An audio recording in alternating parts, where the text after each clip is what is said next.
할렐루야. 하나님을 알자. 힘써 알자. 하나님에 대한 지식, 하나님을 아는 지식, 평신도 신학, 조직 신학. 오늘은 기독론으로 그리스도의 직무, 오늘은 제사직, 이렇게 제목을 올려드리겠습니다. 성경 말씀은 히브리서 2장 17절 말씀을 중심하겠습니다. 네, 저는 어려서부터 호기심이 매우 많은 아이였습니다. 그래서 그런지 이런저런 여러 가지 의문들을 끊임없이 생각해 내곤 해서 그랬습니다. 죄로 인하여 죄인으로 타락한 인류에 대해서 의문이 들어 많은 생각을 하였더랬습니다.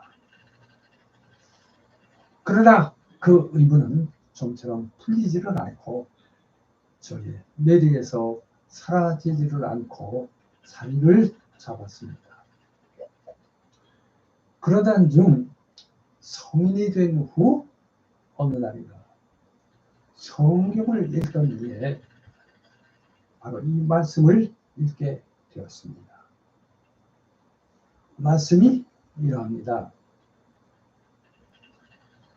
성경을 알아나니 성령은 능히 너로 하여금 그리스도 예수 안에 있는 믿음으로 말미암아 구원에 이르는 지혜가 있게 하느니라. 모든 성경은 하나님의 감동으로 된 것으로 교훈과 책망과 바르게 함과 의로 교육하기에 유익하니 이는 하나님의 사람으로 온전하게 하며 모든 선한 일을 행할 능력을 갖추게 하려 합니다. 디모데후서 3장 15절에서 17절의 말씀으로 사도 바울이 사랑하는 제자 디모데에게 한 서신서에서의 말씀입니다. 바로 이 말씀을 근거해서 성경에서 그 의미를 알았습니다. 할렐루야.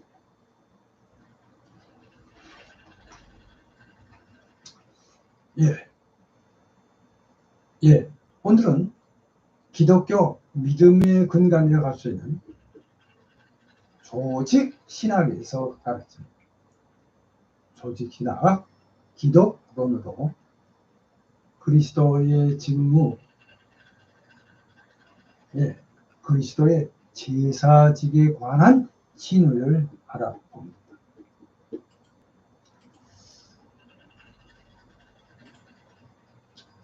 자, 물론 이 교리, 그러니까 기독론 역시 실제적으로나 교리적으로나 고귀한 가치를 가진 진리임에는 틀림이 없습니다. 신구약 성경에 명백히 기초하고 있음도 물론입니다. 자, 그러므로 그리스도에 관한 이 교리 역시 성경 이외에 다른 사료에서는 배울 수가 없고 다만 신앙으로서만 받아들일 수 있다는 것을 말씀드리면서 오늘의 말씀을 시작합니다. 자, 그리스도의 직무에 관한 진리를 알아보려 치면, 자, 성경은 그리스도에게 세 가지 직무, 곧 선지자, 제사장, 왕의 직무가 있음을 가르쳐 줍니다. 그래서 이를 일명 중보의 삼직이라고 합니다. 예, 예수 그리스도는 지금도 대선지자, 대제사장, 만왕의 왕의 세 직무를 성실히 수행하고 계십니다. 할렐루야. 자, 이제 지난 시간에 이어 대제사장으로서의 직무인 제사 직무에 관한 말씀을 드립니다. 자, 그러니까 선지자가 하나님을 사람들에게 소개하는 일을 하는데 관하여 제사장은 백성을 하나님 앞에 나타내는 일을 합니다. 그러니까 즉 선지자는 하나님의 대표를, 제사장은 백성의 대표를 각각 상징합니다. 자, 그리고 구약은 오실 구속주가 제사장이라는 것을 예언하고 예시했습니다. 자, 이에 대해서 성경 말씀 시편 110편 4절, 스가랴서 6장 13절, 이사야서 53장 참조하시기 바랍니다. 자, 그리고 신약 성경에서는 그분을 제사장이라고 한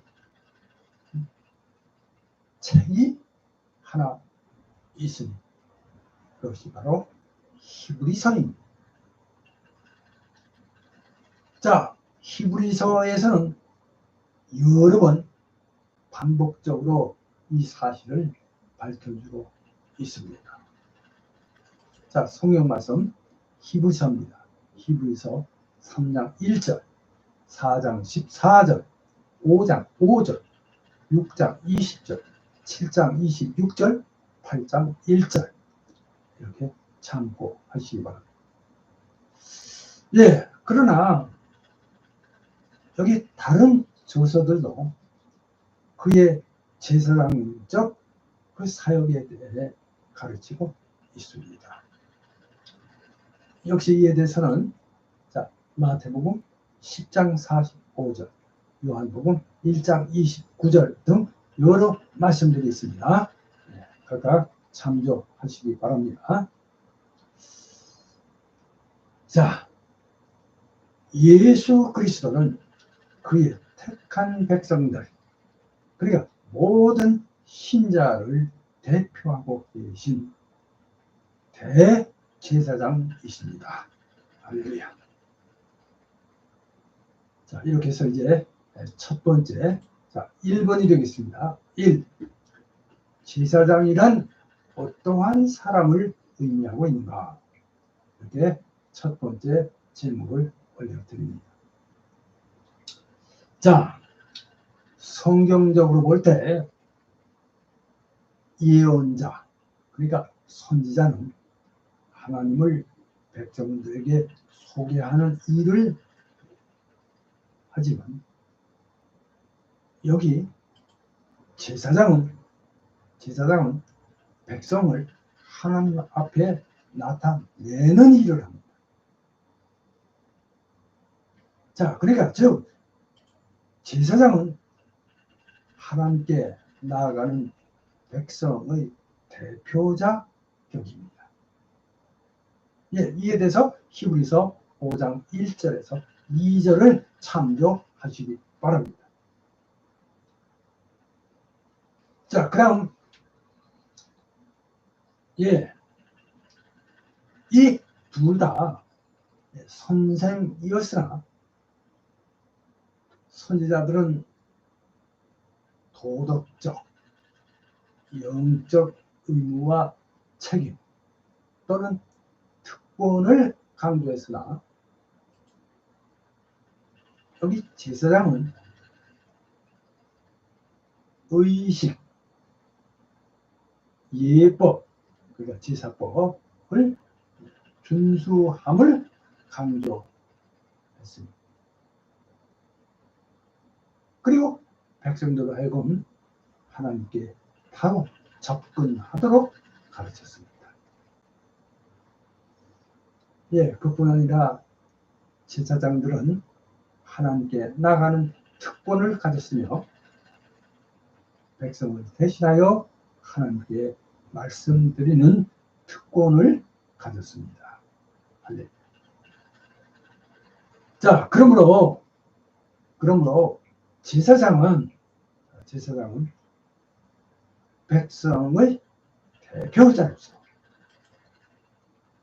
하나님의 임명을 받고 백성을 위하여 율법을 가르치고 중보 기도와 제사 사역을 수행하고 축복하는 일을 하는 자입니다.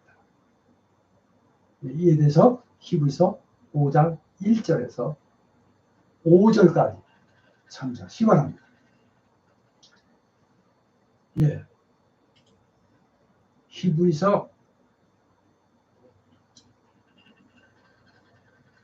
5장 1절에서 이 3절에서 제사장이 백성 중에서 그들의 대표로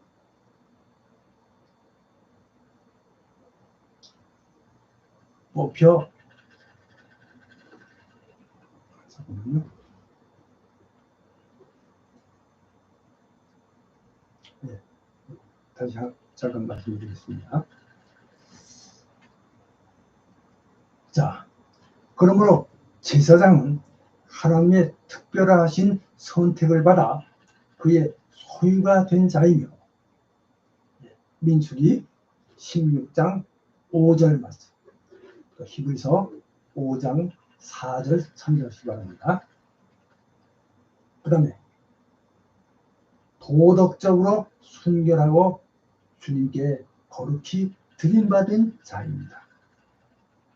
자, 레위기서 21장 6절, 8절, 시편 106편 16절, 출애굽기 29장 30절에서 31절 참조하시기 바랍니다. 예, 히브리서 5장 1절 그리고 3절에서 제사장이 백성 중에서 그들의 대표로 뽑혀 하나님께 인정받고 백성의 유익을 위하여 활동하며 속죄를 위하여 제물과 희생을 드린다는 것과 또 백성을 위해 중재 역할을 한다는 것을 알 수 있습니다. 자, 이제 이어서 두 번째입니다. 이 그리스도의 제사 사역, 희생, 이렇게 작은 제목을 덧붙여드립니다. 자, 여기 그리스도의 제사 사역은 그야말로 그리스도의 희생적 사역입니다. 예, 그러니까 제사장으로서의 그리스도께서 하신 일, 무엇보다도 사죄를 위한 희생을 드리는 것이라고 말씀드리겠습니다. 자, 그래서 성경적으로 볼 때, 자, 구약의 희생은 다가올 그리스도의 위대한 희생을 예시해 주는 형태였습니다. 자, 이에 대해서 히브리서 9장 23절, 24절, 10장 1절, 13장 11절 그리고 12절 참조하시기 바랍니다. 자, 그리고 구약의 6월절 양은 바로 예수 그리스도의 예표인 그 상징이었습니다. 할렐루야. 그러니까 즉 그리스도는 하나님의 어린 양. 요한복음 1장 29절이며 또 우리의 6월절 어린 양일 것입니다. 할렐루야. 자, 고린도전서 5장 7절 참조하시기 바랍니다. 뿐만 아니라 자, 시작은 여러 곳에서 그리스도의 제사장직 사역에 대해 분명히 말해주고 있습니다. 자, 이에 대해서 마가복음 10장 45절, 요한복음 1장 29절 등 여러 말씀들이 있습니다. 일일이 참고하시기 바랍니다. 자, 성경 말씀 베드로전서 2장 24절 말씀입니다. 자, 한번 읽겠습니다. 친히 나무 위에 달려 그 몸으로 우리 죄를 담당하셨으니. 예, 베드로전서 2장 24절. 예, 이 말씀대로 예수 그리스도께서 자신의 생명을 우리 죄인을 위하여 내어주셨기 때문입니다. 이에 대해서 마가복음 10장 45절 참조하시기 바랍니다.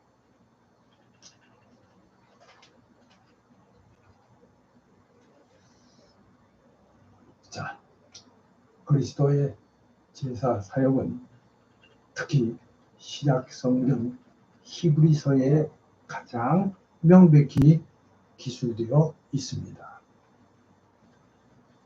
이는 특히 히브리서에 잘 나타나 있습니다. 자, 히브리서 5장 1절에서 10절, 7장 1절에서 28절, 여기 여러 말씀들을 기록해 놨습니다.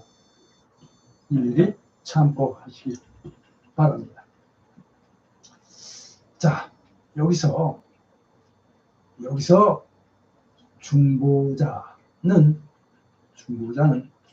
자, 하나님의 임명을 받아서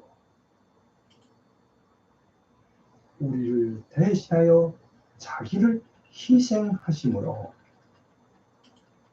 참되고 완전한 구속을 성취하시는 우리의 진실하고 영원하며 완전하신 대제사장으로 제시되었습니다. 히브리서 10장 10절에서 14절을 참조하시기 바랍니다. 자, 여기까지고요. 자, 이어서 세 번째입니다. 자, 3. 그리스도의 대언 사역, 일명 중재. 이렇게 세 번째 제목을 올려드립니다. 자, 여기서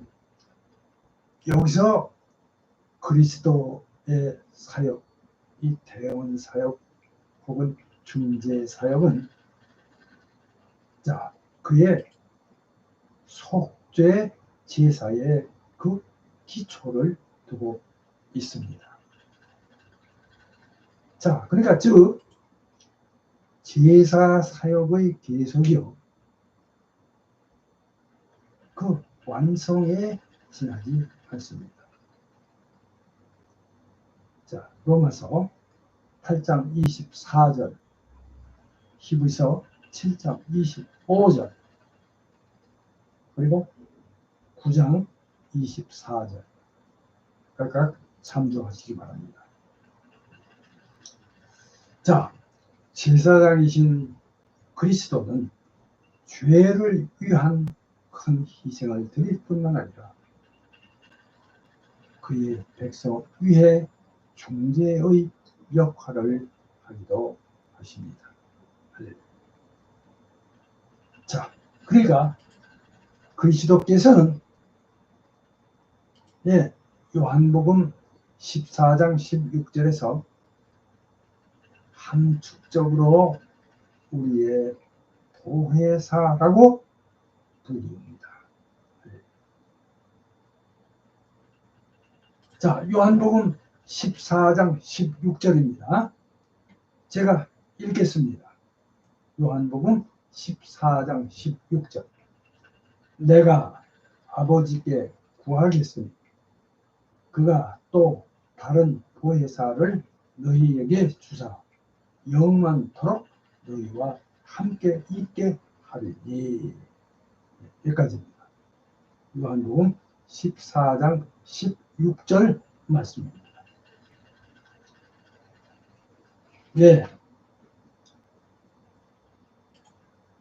요한 1서 2장 2절에 보면 그리스도를 보혜사라고 부르고 있는데, 이 용어는 분명히 돕기 위해 부름을 받은 자, 즉 타인의 소송을 변호하는 자를 의미합니다. 요한 1서 2장 2절 참조하시기 바랍니다.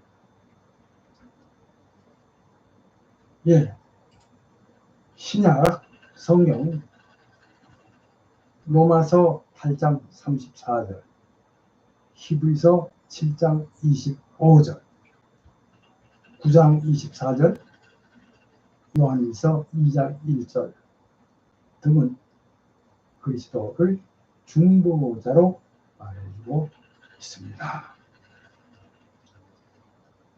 자, 그러니까 그리스도는 신자, 그러니까 그리스도인의 병의로서 사단을 대항하여 성부 앞에서 우리를 변호하시는 것입니다. 이에 대해서 스가랴서 3장 1절, 히브리서 7장 25절, 요한 1서 2장 1절, 요한계시록 12장 10절 각각 참조하시기 바랍니다. 자, 그럼 여기 그리스도의 중보 사역은 그의 희생의 근거를 두고 있다는 점을 말씀드립니다. 그리고 그것은 가끔 잘못 생각되는 것처럼 중보적 기도에만 국한되지 않습니다.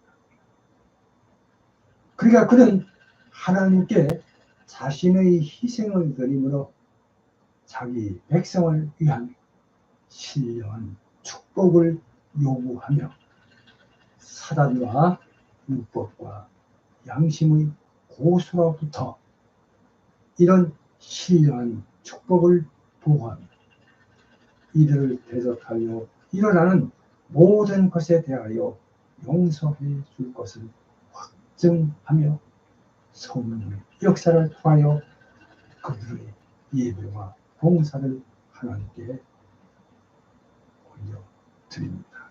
할렐루야.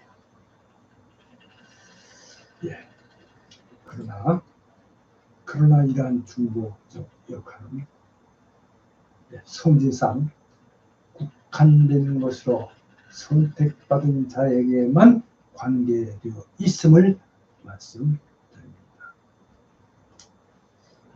그리스도는 그가 구속하신 모든 사람들만을 위하여 대언 변론하십니다. 할렐루야.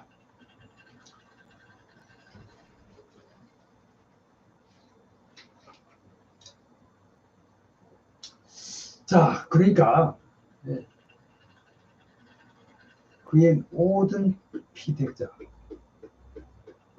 그러니까 믿었든지 아직 무신앙 속에 살든지 간에 선택받은 모든 자를 포함한다는 것입니다.